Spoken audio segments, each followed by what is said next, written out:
Hello, my dear students. In this session, we are going to discuss about liberalism. Liberalism in Europe. Actually, ये जो liberalism term है English का, ये Latin language के Libre LIBER term से निकला है और इसका मीनिंग होता है फ्री, आजाद.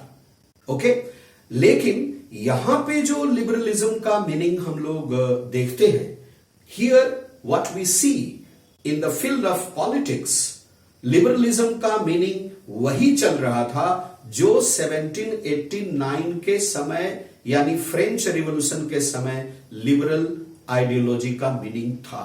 यानी लिबरलिज्म का मीनिंग था अरिस्टोक्रेटिक वैल्यूज को खत्म करना. एक तरह से लिबरलिज्म नेशनलिज्म के करीब था.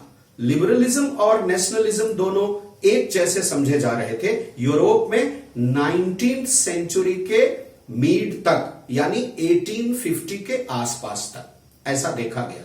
ठीक है, तो लिबरलिज्म में क्या क्या बातें ये लोग मानते थे. Liberalism believed in equal rights to all. Liberalism believed in abolition of aristocratic privileges. Liberalism promoted, equal status to all the people, and this equal status was given to the people by the Constitution of France. If we talk about France specially, okay, in other countries also liberalism stood for the same thing, same opinion in the field of politics. Of course, one thing is there, and that is universal adult franchise. Liberalism did not stand for equal rights of voting to all people. Voting right was given only to the people who were having property. I mean, the people who had been paying taxes to the government. Women and non-property men were excluded from voting rights. They were not given voting rights. Even women, महिलाएं जो थी, उनको अपने पति या अपने भाई के अंडर में रहना होता था. उनके विल के अगेंस्ट वो नहीं जा सकती थी. कौन नहीं जा सकता था? Women. Women were to stay or to live under the supervision of their parents or their husband or their brothers, right? ये बात चल रही थी. लेकिन महिलाओं ने और नॉन प्रॉपर्टीड मेन ने अपनी वोटिंग राइट के लिए लड़ाई जारी रखी. One thing here we have to take note.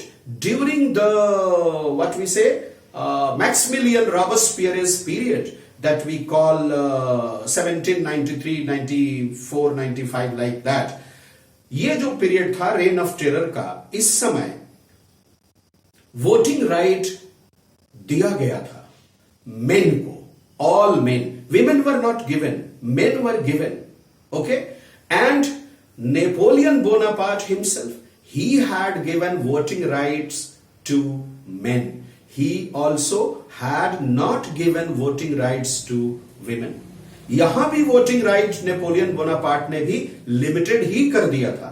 इसका मतलब यह हुआ कि पॉलिटिकल लिबरलिज्म जो था वो सभी राइट्स पॉलिटिकल एक जैसे मेन के लिए चाहता तो था, देना भी था, दे भी रहा था, बट वोटिंग राइट के मामले में ये थोड़ा कमजोर था. फिर से एक बार जानिए, वोटिंग राइट केवल प्रॉपर्टी वाले लोगों को मिलता था. नॉन प्रॉपर्टी वाले लोग यानी मेन, पुरुष और सभी महिलाएं वोटिंग राइट से वंचित थी, उनको वोटिंग राइट्स नहीं थे. ठीक है, अब आते हैं हम लिबरलिज्म का दूसरा फेज के बारे में, या दूसरा फील्ड के बारे में रादर हम लोग कहेंगे, और वो है liberalism in the field of economy. Economy के फील्ड में लिबरलिज्म का मतलब क्या था? All rules and regulations related to selling and purchasing. Why to say selling and purchasing only? Production, selling and purchasing. Production, manufacturing, selling and purchasing. ये सब से related जितने भी रूल्स रेगुलेशंस थे, चाहे वो करेंसी से रिलेटेड हो, चाहे वो वेट से रिलेटेड हो, चाहे वो मेजरमेंट से रिलेटेड हो, चाहे वो टैक्सेशन से रिलेटेड हो, सब के सब उलझे हुए थे। छोटे छोटे छोटे छोटे बहुत सारे किंगडम थे। मैं आपको अगर एग्जाम्पल दूं, if I give you one example, even German speaking kingdoms were 39 in number, and in all 39 kingdoms different currencies, different weights, different measurement system, and different types of taxes in different ratios. So it was very very difficult for the merchants, for the traders to go from one kingdom to the other kingdoms to do their business. Even they were not able to understand how to pay taxes, how much to pay taxes as tax, what amount was to be paid as tax, how the measurement and weight are to be converted into other ways, the practice of other kingdoms. एक kingdom के व्यापारी को अगर वो बाकी के kingdom में जा करके अपने सामान बेचता था तो उसको ये पता ही नहीं था कि उसकी करेंसी का बाकी के 3 किंगडम्स की करेंसी में वैल्यू क्या होगा, इनका मेजरमेंट उनके मेजरमेंट में कैसे कन्वर्ट होगा, फिर रेट कैसे फिक्स होगा, फिर वेट कैसे कन्वर्ट होगा, ये बहुत सारी चीजें थी। इन सभी कॉम्प्लिकेशंस को, ये सभी कॉम्प्लिकेशन एक तरह से एरिस्टोक्रेटिक रेजाइम की कॉम्प्लिकेशंस थी, और ये लोग लिबरलिज्म चाहते थे। इसका मतलब क्या था? लिबरलिज्म का मतलब हम लोग क्या पढ़े हैं? फ्री। तो ये चाहते थे कि इन चीजों में यूनिफॉर्मिटी आए। Remember the word uniformity. They wanted uniformity in currency, they wanted uniformity in weight system, they wanted uniformity in measurement system, and they wanted the taxes also to be made uniform, trade tax जो भी लगते थे। इसके लिए सबसे पहले first of all they organized one custom union, and that was called Zollverein. This custom union started fighting for the rights, for the privileges, and for the demands of the traders, merchants, businessmen in Europe. It started actually in Prussia. It started actually in Germany. You can say German language. Zollverein means custom union, right? So this thing started.